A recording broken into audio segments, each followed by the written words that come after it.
Hi, this is Zena Harris. And I'm Mark Rabin. Welcome to the tie-in.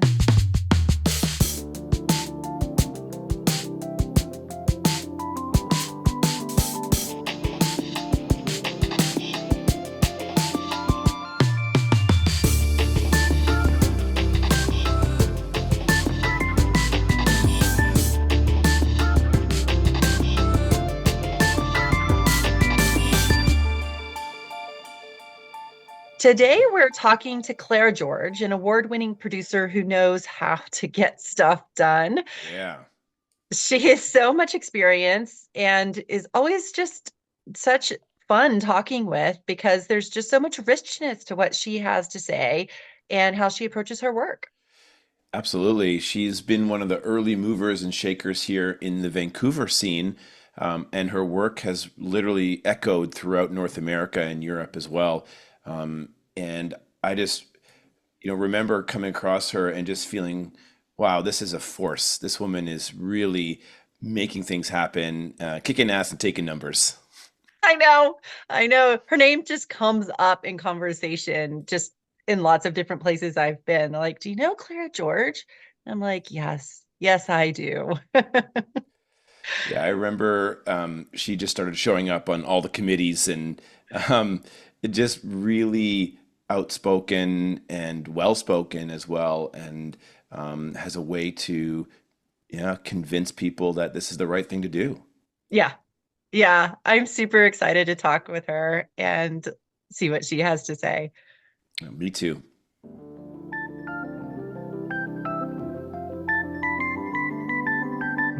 So we are here with Clara George. So, Clara, welcome to the podcast. Thanks for having me. We wanted to start off just understanding. I mean, you have a rich history in film and TV. So I wondered if you could tell us a bit about that, a bit about your story, how you started thinking about sustainability. Sure. So I've been a line producer for almost 30 years, working mainly in television and mainly on US productions, shot in Canada, but also I've shot in the US as well. And gosh, about, I can't remember what year it was. I'm going to say 2017 or 2018 or something like that. I started becoming very aware of the impact that production was having. And I started noticing how we could manage that as producers.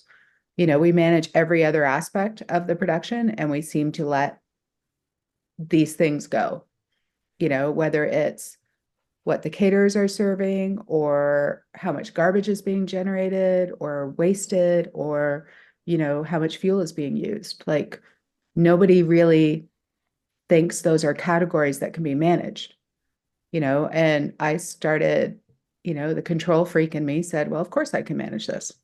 So I started trying to figure out how to do that. Yeah. And so I remember maybe it was when we even first met. I'm not even sure. It was probably around that time. Uh, I was doing a Real Green training and it was like a room full of people. You were there and a couple of other producers, production managers, and also like entry level folks, both from suppliers and just a mix of people. And I remember like the dialogue throughout the day of that training and, you speaking up from a producer's perspective and other people, asking questions or other people speaking up and you replying and them having this kind of reaction of like, wow, I didn't know like a producer thought that way or that I could talk to a producer this way or whatever. I always just found that really interesting. How do you like think about engaging with crew? Well, you know, the problem is a film set is not a democratic environment at all. And, you know, I came up from, I started my first job, I think I was a production secretary, you know, like I started quite down the chain. And I remember I couldn't be a PA because I wasn't old enough to get the rental car. So they had to put me as a receptionist slash production secretary. And and I come from film. So, my dad was the cinematographer. I was raised in the film industry. And my father never talked down to people because of their rank. And I entered the workforce and people were talking down to me. Like I was told, you're not paid to think more often than I can remember. And I just thought, coming out of university and being, how we all come out of university and we're all like, we can change the world. And I thought, and I'm like, I have a degree, how dare, like, I was so upset. And I just thought, I am never going to do that. I am never not going to make time for anybody on a film set that has a question for me, and I think that the productions are better for it. I think that, you can see, sometimes you can see when you're watching a show, how it's disjointed somehow, it's disconnected somehow. It's not quite, everybody's not quite on the same page. And that's a lack of communication. Like I think that we're here to support each other. And especially as the producer, I always looked at it as, um, okay, this is really going to get university days, but like I remember, I took a course, the artist in literature in 18th century literature or something.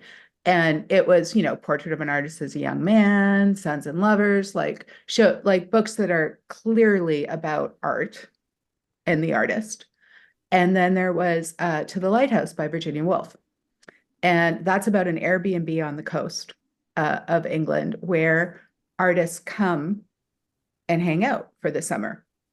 And I remember in this course, everybody started talking, like the question was, who is the artist here? And everyone said, oh, it's the poet, or it's the art, or it's the painter, or it's the, writer.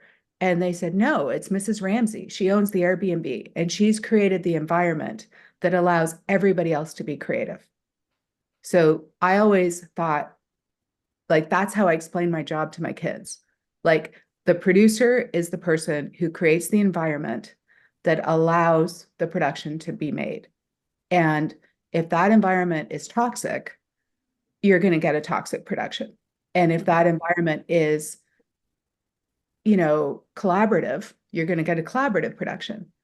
And if that environment is fun, which doesn't always happen, you're going to get great productions, So I think that it takes away the battle. Like, why is this a battle? We're all making the same show.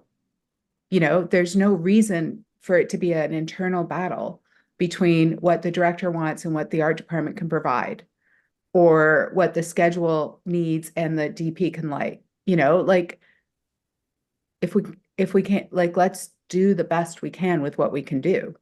And then we get the highest production values you can. Mhm. So, Clara, how is that then communication, open communication, then led you to seeing the opportunity for sustainability on sets?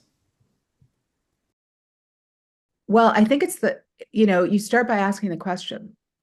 You asked, we would start with a concept meeting about sustainability. Which department, where do you see your own opportunities? Where do you see the challenges? What are your challenges? I don't know. Like I don't know what the sound mixers issues are in terms of where he thinks sustainability can be better. It never occurred to me, oh wow, we switched to renewable batteries in Comtex, great, rechargeable batteries, but they don't last as long. So now I have to switch more. So now I need more Comtex. So now I need no batteries. Well, how do I charge them? Are they, I don't know. They just hand me the Comtech, right? So I think that by just like anything else, if you're working in a spirit of collaboration and you add that challenge, you know, not only do we have to be great, not only do we have to be on time, not only do we have to be on budget, but now we have to be sustainable, right? Like you add that lens to the requirements of what you expect as the producer from your department heads. And then the department heads, trickle it down all the way. And then you start realizing, you start an open conversation about what the opportunities are. Because if your door is closed, you're not going to learn anything, So I think that that's why it's, what was it, catering? Catering said to me at first when I said, oh, well, we want to, we want you to use these clamshells or whatever. And they went, yeah, we have to present our food. We need a clear top. And I went, oh, yeah, okay. Or, do you know how bad our food tastes with wooden utensils? And I'm like, yeah, that's true. Like, so you need to, like, everybody has different concerns that you need to address. And if you're not addressing them, your door is closed. And if you're not listening to them, you're going to miss so much. Thinking to an example about listening to people and suggestions from crew and whatnot. Um, I remember one of the things that comes up is, the hours of production and how much time it takes to do certain things or lack of time. It's always a constraint. How has that come up for you? What would be an example? Well, we decided, again, in collaboration, we decided that we were working on a show, and it was the last season. And part of what that show's signature was, it took place in Los Angeles. It was shot in Vancouver. So we made sure that we had reserved one scene or two that could actually be shot in LA so that you bought into the rest of it. So like as soon as you start thinking, oh, this is in LA, you see them walking down Sunset Boulevard and you go, oh, they are in LA. So we would reserve, we would shoot 1 or 2 days at the end of the season, and we would reserve a couple of scenes that weren't establishing shots. Like they were actual scenes, like they were arguments or lunches, or, the scene wasn't about the location, but we knew that we could make it look real if we were in LA for those scenes. And our last pickup, we were told this is our last season. Oh, and by the way, we're not giving you money to go to LA. So creatively, we all talked about it. We said, okay, we need a couple of $1 million. How are we going to pull that out of the budget? And I said, what if we don't shoot any overtime? And so we said, okay, how are we going to do that? And, like everything else in production, it was about the planning. So like I would get an outline, I would board the outline, I would make sure it fit in the right number of days. Let's start with that. Then, because usually overtime is too big a script being squished into, what you can. So also by then we had already worked together. This was our third year of working together. So we knew we get a higher page count if we're in stage than we are on location. So how do we eliminate our unit moves? How do we maximize what we have? And the writers were great. I would go, this doesn't fit. We're over. We're 4 hours over. We're 6 hours over, whatever, right? And then we would bring in the DP who kept saying, you think it takes an hour and a half, but I know this is going to take 2.5 hours. So we would bring the DP in and we would ask him to time the one-liner. And if he saw anything that was over, we would address it.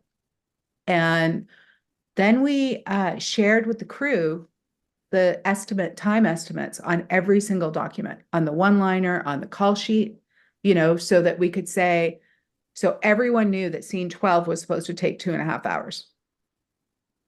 Cast everybody. And that really accelerated everything because it took away those waiting times. Like I actually had, I was talking to one of the actors who had just finished a scene, and, I was on set and she came by to say hi and we were just chatting. And then she looked at the time and she went, oh crap, I have to change. They're going to be out of this in 15 minutes and I've got to be on my next scene. So she's responsible for her as opposed to waiting for an AD to come get her, so everybody had ownership of this is what the day looks like. And also in prelim meetings, art department or somebody could say, it's going to take a half an hour to change over this set for this reverse. You don't have that in here. So we were, again, collaborating all on the same page. And then for our visiting directors to make sure they understood the process, we actually had a countdown clock on set. So you knew how many minutes you had left in the day, and nothing happened if you went over, except for there was this kind of collective, you know, but it's not like it exploded or anything. We didn't shut down the set, but amazingly, I would say that nobody went over more than once on their episodes. And they all thought this was absolutely crazy. Everybody at the beginning thought it was crazy. Wasn't my idea. I'm going to credit the DP and the director, actually the DP for this. Um, the actors thought it was crazy. I'm not going to get my takes.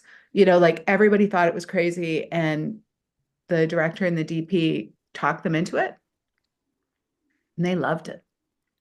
They Would could book people, dinners, they could book, they had a life. yeah, Yeah. would people rush at the end or slow down at the end as as the countdown clock was going? They would rush until it ran out and then slow down. Like in terms of sustainability, it also meant that, nobody ordered a second meal that got sat there and wasted. Nobody crafted and bring out a whole new thing 10 minutes before wrap because,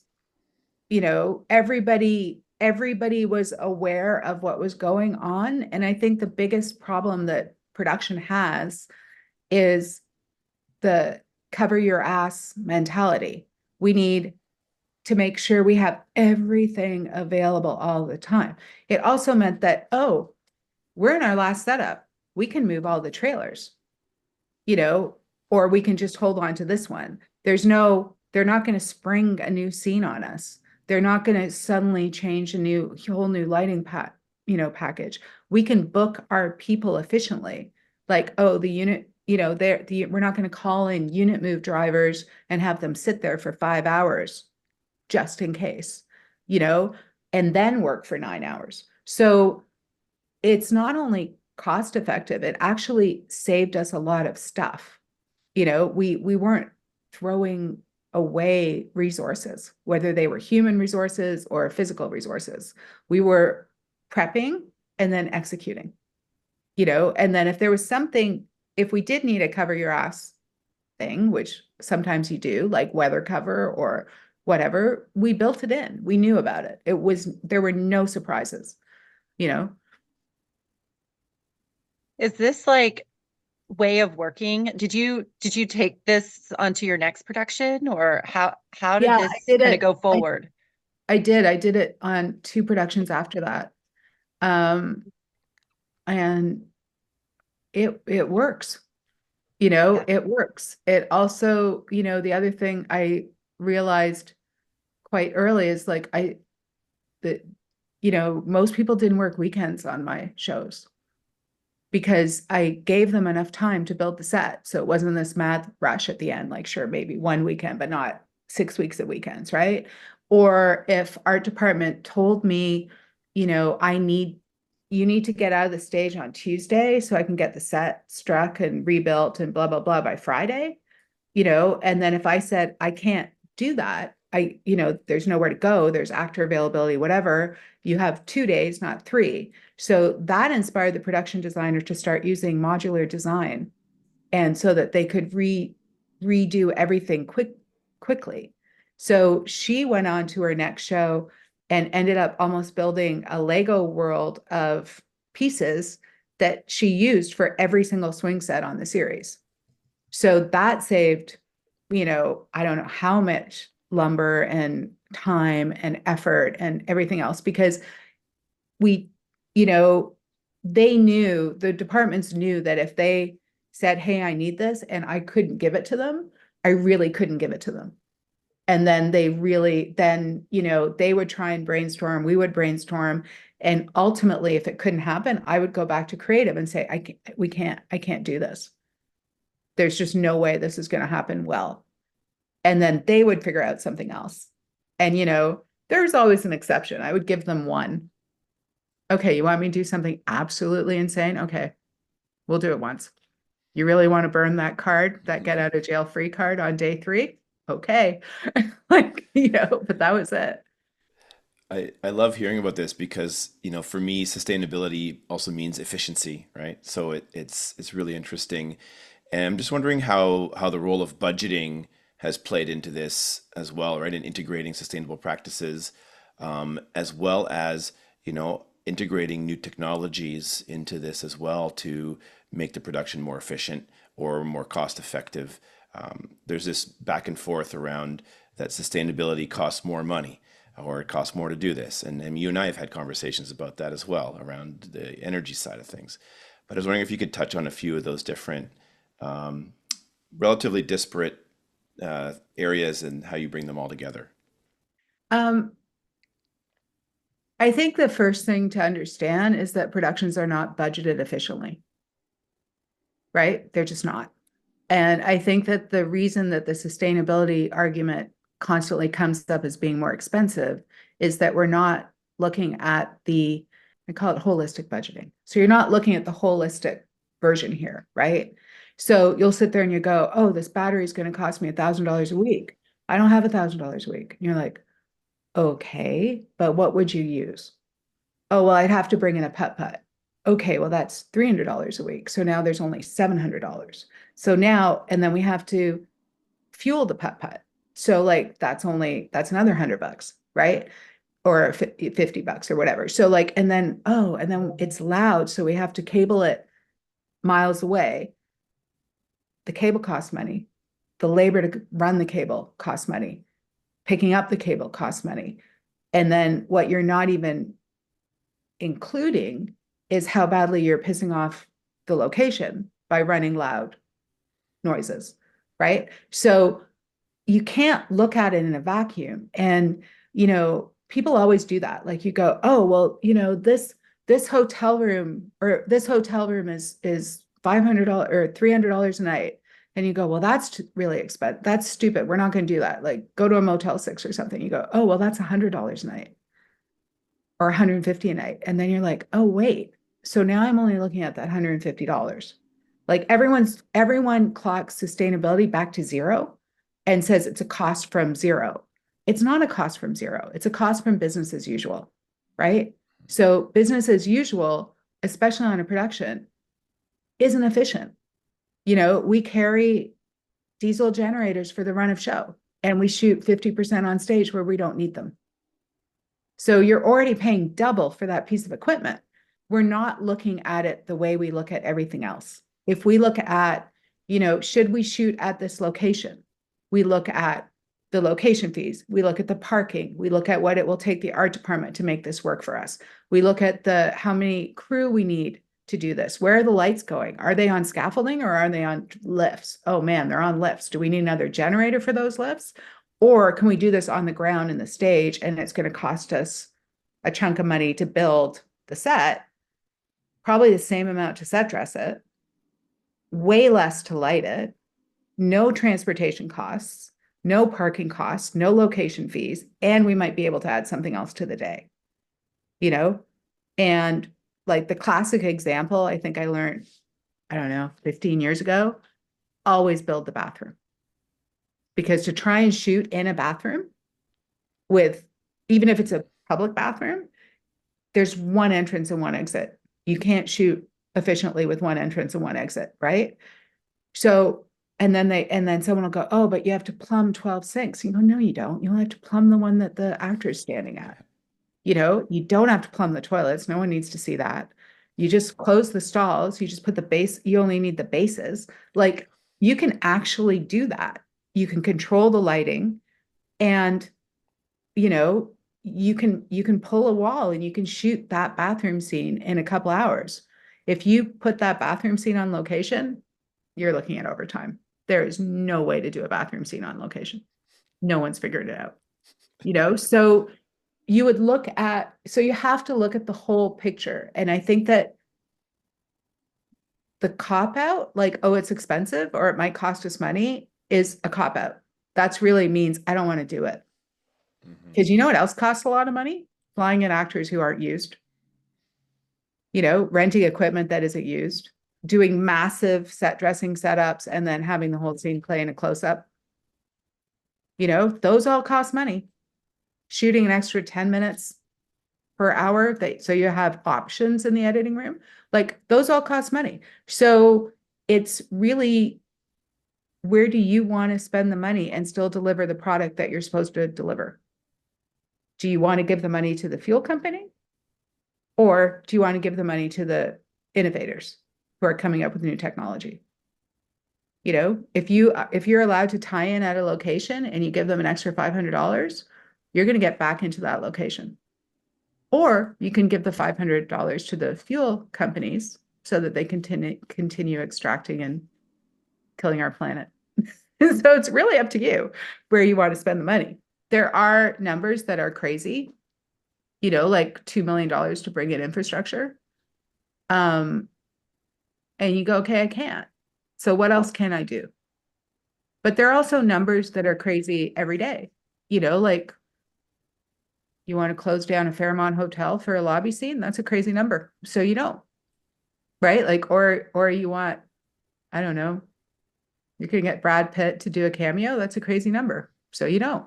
Producing is constant decision making, right? There's not one moment where you're not weighing something in your head one way or the other, whether it's what the director wants versus what the writer wants, what the studio wants, what the gaffer wants, you know, whatever. This is just another thing, you know. Yeah. It's understanding it. And a lot of people don't understand it. Like they don't think that, um, you know, sending a bag to the landfill costs money versus sending a bag to the recycling depot doesn't. Like people don't think about that. People don't think about how much fuel goes into a generator or a diesel truck, or they don't think, you know, oh, well, we've rented a 5-ton, so we should send that to go drop off a check versus giving the driver a car rental of, you know, $25 to drop it off themselves in a car, because they don't think about the operational costs of what we do. And inevitably, the operational costs are really what our emissions and our impact are, Mm-hmm. you know? Mm-hmm. Yeah. Yeah. I like to tell friends and whatever, like everything you see on the screen, somebody was intentional about putting it there. It came from somewhere, you know, it was built or brought in from a rental house or whatever. And then lots of people behind the scenes all figured out how to make it look a certain way on screen. And there's a lot of decision making, and it takes a lot of people and energy and trucks and equipment and all the stuff. Like you kind of take that, like what we all see as consumers on the screen, and kind of back it out. Like, what does it look like? You know, to make what we see on the screen. Because as consumers, like that's all we've got. You know, we don't know the inner workings of like how a film or TV production works unless you happen to, you know, have one come shoot in your house or something. But you know, not many people have that opportunity. So it's really interesting to kind of peel back these layers and hear, you know, how you think about all of these little decisions that and big decisions that you make every day. And like this is like how the job works. It's complicated, you know, it's very complicated because, you know, as I started to say, it's not a democracy, but I'm not dressing the set. I'm not running the camera. I'm not saying the words. You know, so how do I deliver, you know, and strangely, the line producer is pretty much fully responsible for the finances of the show, right? One So person. one person. So how do you, you know, so if you don't empower other people, then it is just one person, Mm-hmm. right? And there's just no way. There's no way, right? So it does take a village. The village just doesn't get much credit, you know. But I think that the decisions, you know, another classic decision was a huge show in the prairies, right? Massive show. 1890, you know, beautiful middle of nowhere. We're shooting in some of the most stunning places you can get to. And all the scenes are night. And we just started going, what are we doing? Like, we can't afford to light it. It would take 20 generators. Not, you know, that's what? That's $10,000 worth of fuel a day that nobody's even thinking about, plus the generator rentals, plus the cable, plus the reality of walking around the prairies at night, which gopher holes, broken ankles, not cool. So it's like, and losing all that production value, right? Like if you think of the most beautiful films ever made, they're day, like out of Africa, right? If they had shot that all at night, it would have been out of a studio. Like it's not, like you need to see where you are. So that decision wasn't made for sustainability. It was made for all the other reasons. However, it made us a really sustainable production, Mhm. and it also made us a sustainable, it made sustainable content because we're looking at really what is actually there. Like when you're shooting, to your point, when you're shooting those big vistas and you can see the mountains and the river and the clouds and the sky and we didn't put it there. We're taking advantage of what's there. But the second it becomes a night shoot, it's all about us.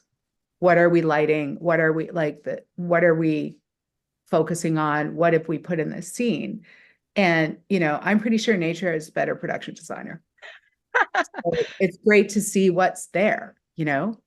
Yeah, I can also imagine that by changing or shifting that decision to shoot in the daytime, you probably also saved money on all of the other stuff that you would have brought in, as you said. So Yeah, there's probably a big cost savings associated with that decision as well. totally. I mean, that's where it started creatively because the DP was like to make to show the vista at night, this is what this is going to cost in time. Because it's also time. Like every time you move the camera, there's a shadow, right? So it's like, how do we want to do this?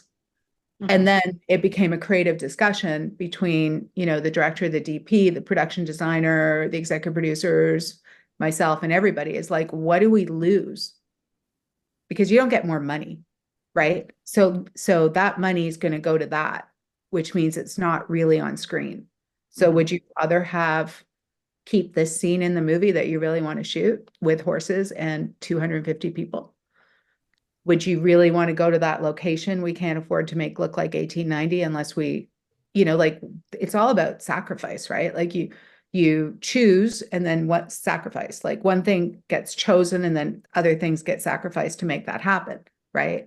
So adding a sustainability lens to these decisions and talking about how to budget and stuff, like people need to start being realistic about how they're budgeting it. Mhm. You know, it's not, some things have sticker shock, but a lot of things don't. And a lot of things, if you're using them, they make sense. If you're not using it, nothing makes sense, you know? Are And you then there's, seeing, sorry, go sorry, ahead. I was going to say, how are you seeing the interplay between the older generation of filmmakers and the younger generation and up and coming filmmakers and exactly what you're talking about in terms of sustainability and in terms of not being afraid to make those changes or make those suggestions versus status quo? Yeah, the more experienced filmmakers can at least understand what I'm talking about. And if they're driven personally, they'll make it work. Luckily, um, anyone in this industry who's taken this on is not following status quo, period. So to add something in there that kind of appeals to their hippie, liberal, whatever it is that made you come into this business or want to be part of the, creation of production and media and content, you're appealing to that. So most people, once they understand, are willing to give it a shot.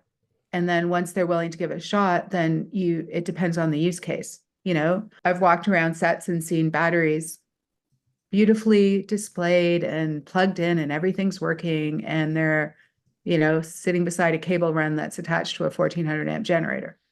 So you're not doing anything.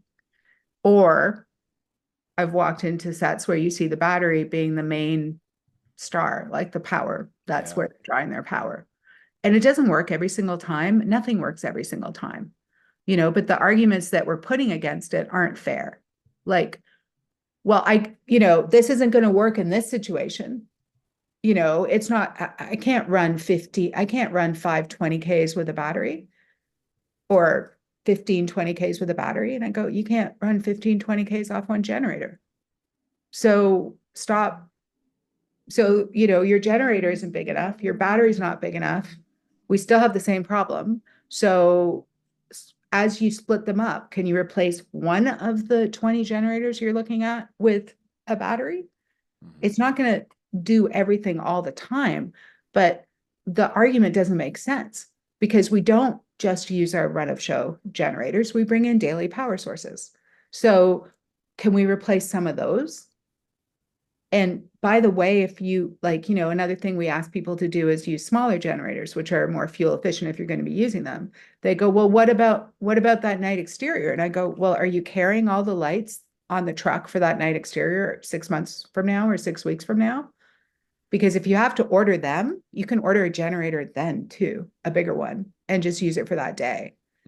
So it's like we already have all of the methodology and all of the thought process and all of the decision-making process within how we do our job. We just choose to say it's not going to work for sustainability. Yeah. And what about this idea or this real fear I think people have when they hear about new technology? That the fear I hear is if it doesn't work, everything's going down. We're going to be without power for a minute and we can't have that. Has that ever happened to you? Have you ever talked to people about that or maybe even experienced it on production? What happens? Yeah, we were lucky enough to pilot the first big battery in Vancouver on one of our shows. And I got it sent to set and everyone's standing around going, ooh, ah, ooh, ah.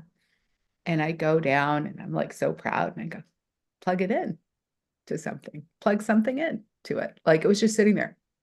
Nobody made any effort to use it. And I'm like, okay, that was day one. Day two, I'd like to see a cable running out of it with something on the other end of it, please. And I didn't push it. I didn't return any of their tools. This was an additional tool, which unfortunately they had to haul around, but whatever. I was willing to take that. I said, look, I've budgeted this. This is not coming out of your budget. This is the production budget. It's okay. And 3 weeks later, they came to me and said, we're sending back a 1500 amp generator. We don't need it. We'll keep the battery. I'm like, cool. So you can't, technology doesn't always work, whether it's a generator or a battery. It doesn't always work for the use case that you need it for. And these guys are out there, the crew is out there trying to make it work. That's their job. Literally, they're trying to make it work, whatever it is, so you can't throw shit at them and then take away their backups. But you can provide them with an opportunity to demo it, to poke it, to try it out, I was just working with a production that was shooting just outside of Toronto, and their production offices were outside of Toronto, but not that far, like not in the next city. And they said, EVs aren't going to work. And I said, well, why don't we're 4 weeks from camera. Do you want to rent one and see how it goes? Right? They had a full EV fleet because you take away range anxiety by letting someone drive where they have to go. Like they knew where they had to go. They had to go from Toronto to Hamilton, Etobicoke to Hamilton, a couple of times. They had to figure out where the charging was. They had to figure out how to do the DC fast charging. They had to figure out how to use the app. They had to figure out, and they can't do that on day one of production.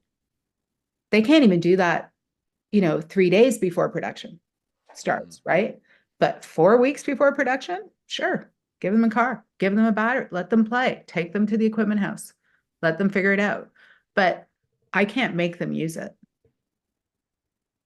I can give them the opportunity, but they have to feel comfortable. They have to feel supported. And I think going back to what you were saying about that Real Green meeting is, if the producer isn't supporting this, you have zero chance of this working. But if the producer is supporting it, then they have an opportunity to, they might be curious, they might want to try it. You've taken away the barriers of production's not going to pay for it. Production's not going to support me if something goes wrong. Like you're taking away those barriers to allow them to explore. Well, pretty much everyone on a film set really wants to be using the latest and greatest. Like nobody wants to go, oh yeah, no, I'll use that technology from 25 years ago. Like that's not who we are. We're playing. These are toys, right? This is another toy. So you're never going to get a DP to go back to a hand-built giraffe crane with the operator sitting on it instead of using the Techno with the remote head. You're not going to, we don't go backwards often. Even when we go backwards to do period shows, we're using brand new technology to do them. So there's no reason for the resistance, especially if it's coming, if it's approved by production, if it's approved by the studio, supported, if everybody's on board. And you're still going to run into people who have their quirks, like carrying whatever it is, carrying around a water bottle the whole time instead of, I don't like using them, whatever. Yeah. Okay. But will you authorize this person to drive an EV? Because then take your water bottle, like nobody can do everything. So where is the biggest low-hanging fruit? Where are the biggest emissions? There's no point renting a Tesla for a director that's being driven around and he's going to use it for 3 hours on a Sunday to get groceries. Right? Like, don't worry about it. Get him whatever car he wants to sit in the hotel. Right. Maximize this technology. There's not enough of this technology to waste it. So if you're going to use it, maximize it. Put it where it really matters. Yeah. Yeah. Yeah. Hey, Clara, so speaking of technology and innovation, what are you seeing right now that's exciting you or captivating your mind or your productions that you're working on? And then, how does that play into your role in decarbonizing film productions? I think that the whole conversation has changed drastically in like the last year, I would say. I think that there are, there's technology coming from other sources, from outside the industry who are seeing applications within the industry, which is super cool. I think that there's, the studios have put together like Clean Mobile Power Initiative, which is like is looking at what technologies can be scaled up from within the industry and from outside the industry, and then also getting feedback from within the industry. So like people are taking this really seriously. I also think that in certain markets like Vancouver, the charging infrastructure is there, the tie-in infrastructure is there, the equipment is here, not enough of it, but at least everyone knows about it, I think. We still have a couple of things we have to address, like small generators and, renewable diesel access, but that's changing. So I think that, a production can't create this. You have 6 to 8 weeks of prep. You can't build a giant battery that's going to serve you, right? But now the productions are at least asking for it and giving feedback to the vendors. So the vendors are going, oh crap, we better figure this out. And then that is spurring more development. And unfortunately, the strike probably shut everybody down or did shut everybody down, but also revenue streams were horrible and, COVID. So we've had a couple of bad years, but I think that if we can stay out of that and continue our production, like the calls I'm getting now are, what do you need? What's the next thing? What can where can we go with this? You know, um, and it's happening. Like, it's not distant future. There's there's opportunities for solar trailers and solar base camps, that are running zero or close to zero diesel, at Yeah. least this time of year. There's vehicles. Now we have 5 tons. The trucking industry already has Mm-hmm. trucks that are electric. We just need to figure out how to get them into our hi, we don't own anything model, where we're not willing to invest in anything because we don't own anything. And, Yeah. that makes it really challenging because like these large companies can, is it FedEx or Amazon who bought all electric delivery vans for North America? Like, they can buy them. We don't buy them. We're Mm-hmm. we're dependent on the suppliers to have that equipment, and we won't commit to it. So it's, well, Mark knows, it's like a nightmare. So, but I think that and then hydrogen's coming this Mhm. year or next year, and that's already proven to be amazing in the UK.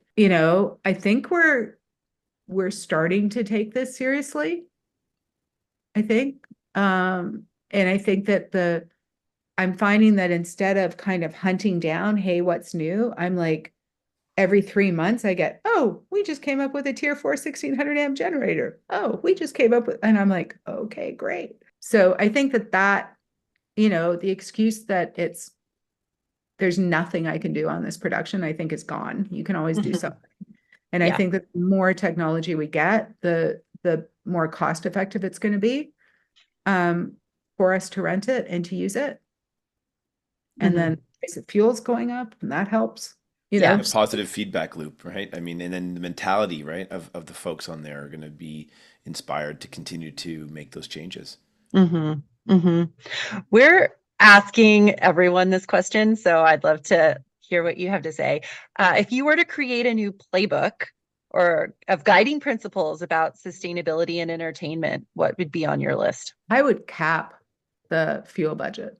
I would literally say, this is your allotment. You figure out where you need it. And, you know, any place you can replace it, you need to. And Mhm. I would mandate that. Like, I think that, you know, strangely, we have the potential for a really low impact industry, Yeah. and we're not. Yeah. And it's like, and there's going to be places, like there's going to be things where you have no other choice. But right now we're just wasting it. We're wasting that opportunity. We're using millions and millions of liters of fuel where we could get that down to like 500,000, maybe.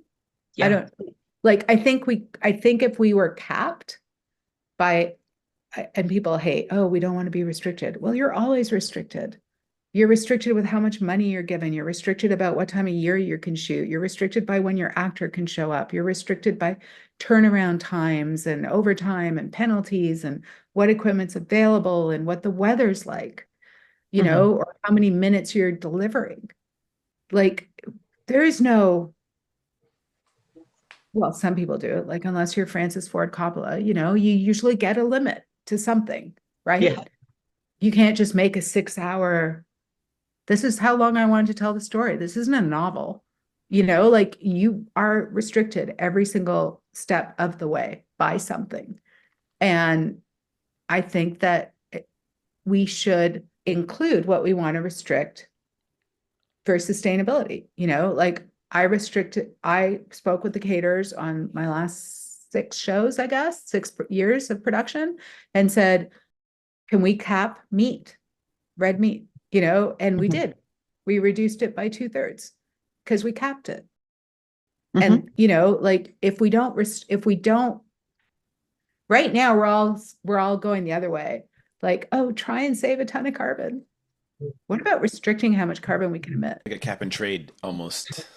Yeah, I Yeah. mean, why not? Everybody else is learning it. Why shouldn't we? Yeah. Yeah. Awesome. Well, I think we're going to wrap it up right there, Clara. Thank you so Thank much you. for all of your insights. I love I love hearing you talk about this stuff. I mean, like we've had long conversations in the past, and I'm just sitting there soaking it all up because I'm just like just such a wealth of knowledge, and you're like all these stories that you have, and it's just like, yeah, we can do this. Of course we can cap things, and like, it's just it's fun. It's fun to hear you talk about it. So thank Yeah. you. Thank you. Well, And thank thank you for, you. Great to see you both. yeah, and thank you for being a leader in the industry. Well, thank you for being leaders in the industry. Yeah, I know. Well, together we're going to figure this out, right? Like, I mean, you just keep getting out there and talking about it, and I think hopefully, we are. Like, yeah. I think we are, and I don't think we take enough credit for how far we've come and how Yeah. far we've pushed that. Yeah. Yeah. Like I don't know about you guys, but I don't feel like I'm the only person in the room anymore. Oh, no way. It Everybody's in on seems it. everybody's in on it. It's crowded. You get stories from like corners of the industry. They're like, wow, okay, this is great. Like, we're doing it. So, Yeah, you're doing it. yeah. So we'll get there. We just Yeah. have Yeah. to get there fast. But that's our specialty, right? Right. Get it done. Get it done. Love it. Awesome. Thank you, Great. Clara. Thanks, Clara. Thanks. We'll see you soon. Bye. Bye.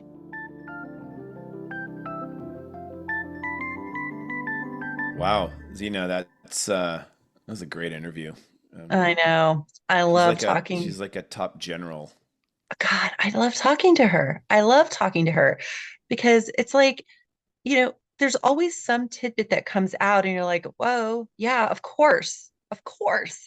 Why aren't we thinking about it that way? Or, there's just always something. And it's one of these, she's just one of these people that, you know, helps expand your mind every time you talk to her. So I'm always learning something from her. Yeah, and I love her point about that it's actually the old guard and the folks that have been doing this for a long time that actually get it, that have the capacity and breadth to understand the complexity of making change happen.